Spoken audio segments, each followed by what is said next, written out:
Roughly 500 years ago, during the Sengoku period, a boy named Michikatsu Sugikuni was born. He had a twin brother, Yoriichi, who was destined to be sent to a temple when he turned 10 due to his odd birthmark. Yoriichi and Michikatsu grew up very differently, Yoriichi being confined to a small room separated from the rest of the house and kept away from his brother. Michikatsu, who snuck behind their father's back to see his brother, pitied Yoriichi, who was thought to be deaf and clung to his mother's side whenever Michikatsu saw her. At some point, he gave Yoriichi a flute he had made as a gift. Around when Michikatsu was 7, he was practicing sword swings while his brother watched. It was then that Yoriichi spoke for the first time, shocking Michikatsu. However, Yoriichi's declaration of his goal to become a samurai like his brother was dismissed, as he would soon be sent to a temple. Nonetheless, Yoriichi continued to watch Michikatsu's training, and one day, one of their father's men offered to give Yoriichi some instruction. Though he only showed Yoriichi a basic stance, the boy was able to land 4 blows on the man. This incident bewildered Michikatsu, who had never before landed a blow, and he begged his brother to teach him his secret. To Michikatsu's disappointment, Yoriichi only expressed his distaste for combat and stated that he no longer wanted to become a samurai. Once, however, Yoriichi mentioned that before he took a stance, he breathed deeply, examining his bone alignment, muscle contraction, and blood flow, implying an early form of the sun-breathing style that Yoriichi would later adopt. This conversation caused Michikatsu to realize that for Yoriichi, the bodies of living things were transparent, causing him to pursue mastery of the blade with renewed intensity. Before we continue any further, we want to thank Raid Shadow Legends for sponsoring this video. If you've heard of Raid, you know it's got a ton of champions, over 600 now, but it's also got a ton of badass bosses that fight in totally unique ways. Let's take a look at one now, Sir Galaroth, Guardian of the Arcane Keep.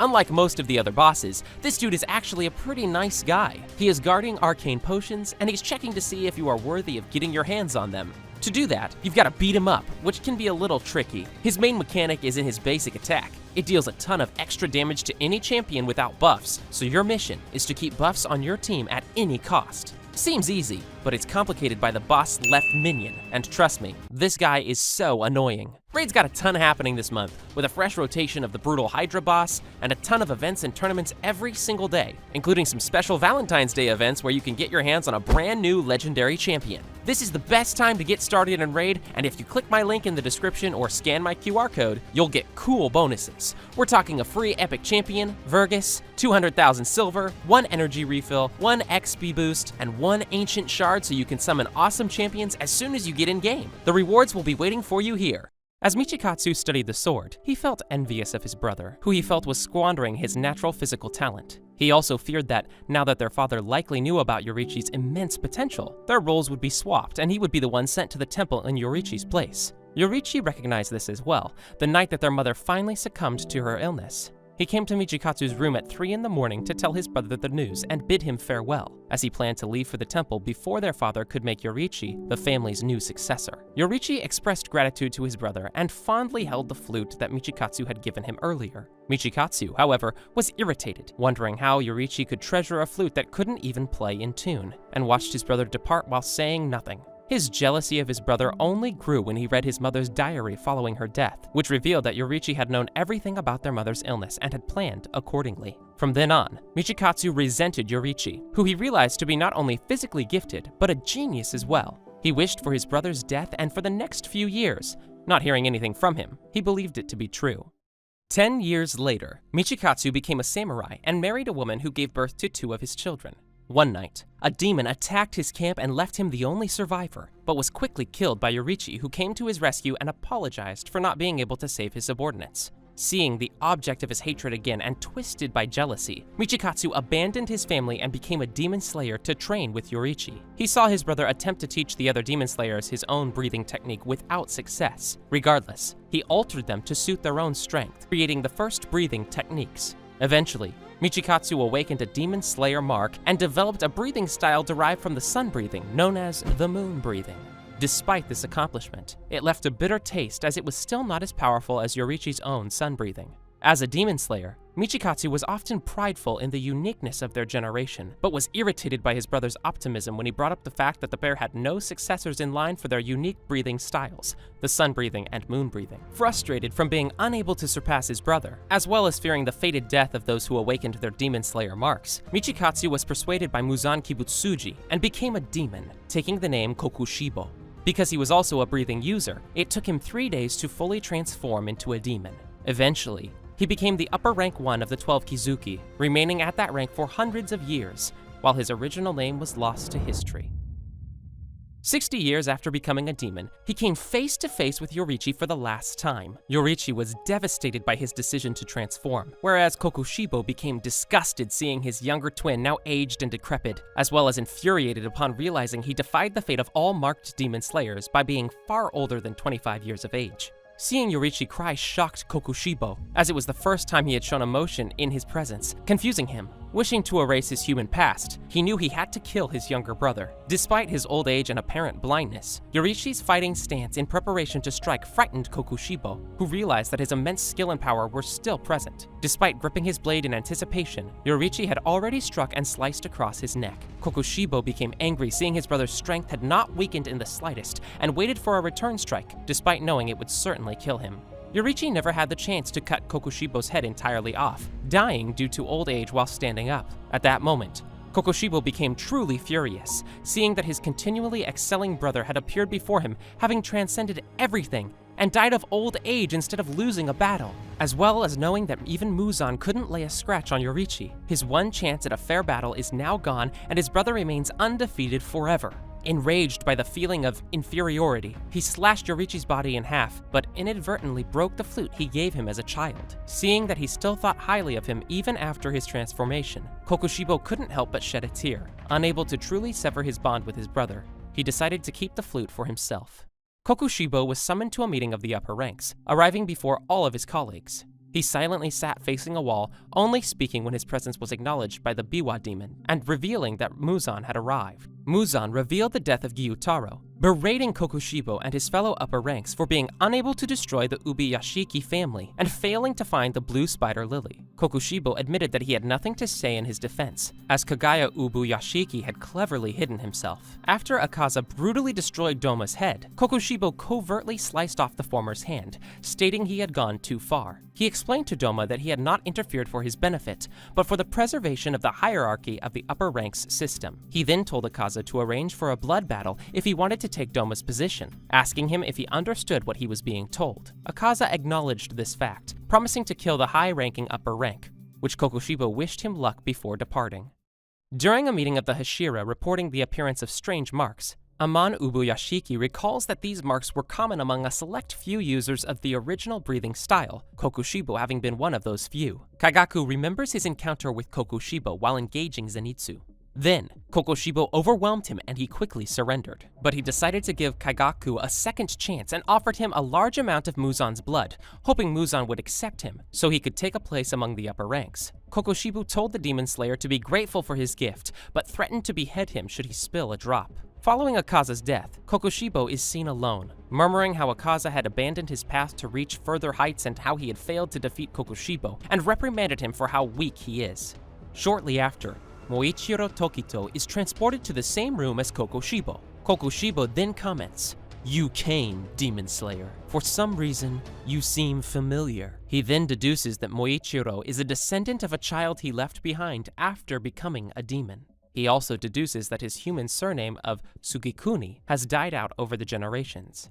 After Moichiro calms himself down and performs various styles from the mist breathing, his demon-slaying mark appears. Kokushibo then compliments how accomplished Moichiro is as a swordsman at such a young age. Kokushibo states that it must be due to the powerful blood he passed down, although Moichiro dismisses such claims. After some more battling, Kokushibo manages to cut off Moichiro's arm. Moichiro quickly tightens his arm to stop the bleeding, greatly impressing Kokushibo. However, Moichiro is effortlessly defeated when Kokushibo impales him with his own sword. Kokushibo then offers Moichiro the opportunity to become a demon and be of use to that man.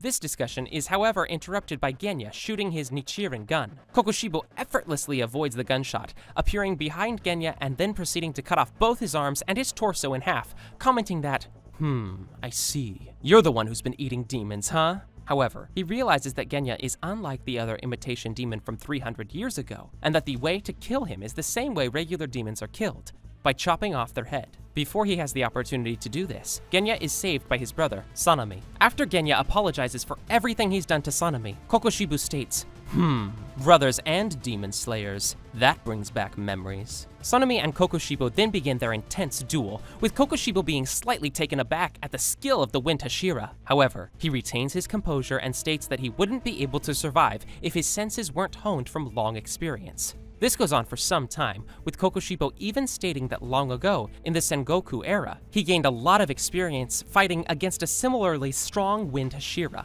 Kokushibo then gets a good enough cut on Sanemi, stating that moving would lead to his entrails spilling out. Sanemi proceeds to laugh hysterically, boasting the fact that he had Marechi blood. Sanemi uses his abnormal body and breathing skills to control his muscles to coagulate the blood and stop the bleeding as much as possible. After some struggling and Kokushibo showing glee at the opportunity to fight such a skilled swordsman, he was about to deal a finishing blow until 𝐬𝐲𝐬, the stone Hashira, arrived. Kokushibo was unable to retain himself, openly stating that he admired 𝐬𝐲𝐬's peak physical form. Following an intense back-and-forth battle, 𝐬𝐲𝐬 reveals his trump card he meant to save for Muzan, his demon-slaying mark. Kokushibo then confirms that he too has the demon-slaying mark, almost showing sympathy towards 𝐬𝐲𝐬. He reveals the caveat of the demon-slaying mark. Without exception, the marked ones die before they reach the age of 25, stating that the mark reduces life expectancy and that 𝐬𝐲𝐬 should be dead by the end of the night since he's 27 years old. After an existential discussion of what it means to be a demon slayer and a human, Kokushibo offers 𝐬𝐲𝐬 an opportunity to become a demon so he can survive and continue to hone his craft the same way he has. 𝐬𝐲𝐬 outright rejects the offer and states that Kokushibo stated one falsehood. There must have been someone who lived past the age of 25 after reviewing their mark. Kokushibo then appears to be somewhat shaken, but the two continue their intense battle. After Sanemi manages to stitch his wound, he rejoins the fray as the two now face Kokushibo in a 2-on-1 battle. Kokushibo notes with surprise the ease with which they are able to cooperate despite being users of two different breaths. The three of them continue their battle until suddenly, Sanemi and 𝐬𝐲𝐬 are cut by what appears to be an elongated sword with 3 blades extending from the sides, 2 from one side and 1 on the other. Kokushibo now appears to be completely serious in his encounter, angrily stating, "You merely shredded my kimono, not even enough to kill an infant. Once I dispatch you two, the rest will proceed easily," implying that 𝐬𝐲𝐬 and Sanemi are the two most powerful demon slayers in the current generation.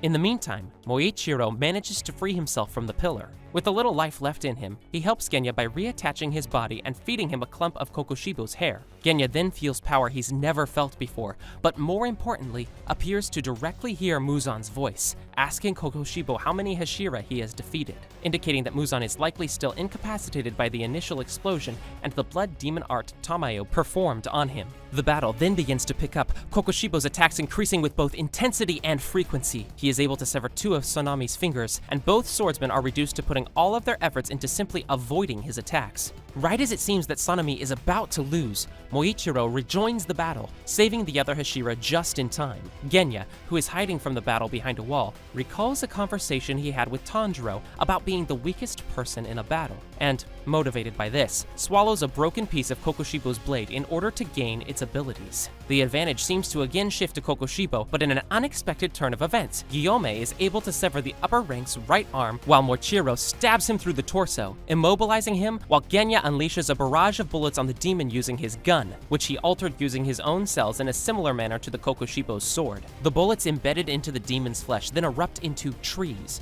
completely trapping him as 𝐬𝐲𝐬 and Sanemi rush in to finish him off. The sensation disturbs Kokushibo, who is reminded of an encounter from 400 years ago in which Yorichi was able to land a hit on his neck, something that no one managed to accomplish since then. Enraged by the thought of being defeated, Kokushibo sprouts multiple blades from his body and severely injures all demon slayers. Still, the 4 charge onwards undeterred. As Moichiro's blade turns red, seemingly seeing Kokushibo's organs, 𝐬𝐲 unleashes another blood demon art, rooting another tree in Kokushibo's back while 𝐬𝐲𝐬 lands a blow on Kokushibo's head with his flail and Sanemi rushes in with his sword. Their weapons all begin to turn red, and, struck with thoughts of his brother, Kokushibo marvels at how the demon slayers who came after them have risen up to surpass them. However, wonder soon gives way to rage as Kokushibo's head is cut off and, to the horror of the 4 demon slayers, Kokushibo regrows it. Kokushibo begins to celebrate, boasting to himself that now he has conquered death by beheading. Any attacks thrown at him are now rendered meaningless. However,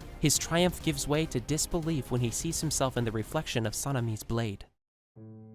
His new form is monstrous, with tusks and spikes protruding from his head, face, and back. Disgusted by his new appearance, he recalls his original motivation to be the strongest samurai in the country and wonders if the path he has taken is what he really wanted. While he reflects on his motivations, Guillaume is able to crush his head with his flail, again beheading Kokushibo. The upper rank attempts to regenerate, but to his disbelief, his flesh begins to crumble away, and he is rendered unable to use his blood demon art as a result of Moichiro's red blade stuck in his body. As he falls to the ground, disintegrating, he reflects bitterly that he only wanted to be like Yoriichi. He realizes that the one thing he wanted to forget so badly, he can remember vividly: Yoriichi's face. While his life flashed before him, he admits that he abandoned everything and in the end, has achieved nothing by killing his only remaining blood relative and betraying his samurai code. In his final moments, he questioned why he was ever born, calling to his brother for an answer, before fading away completely and leaving only his broken flute behind.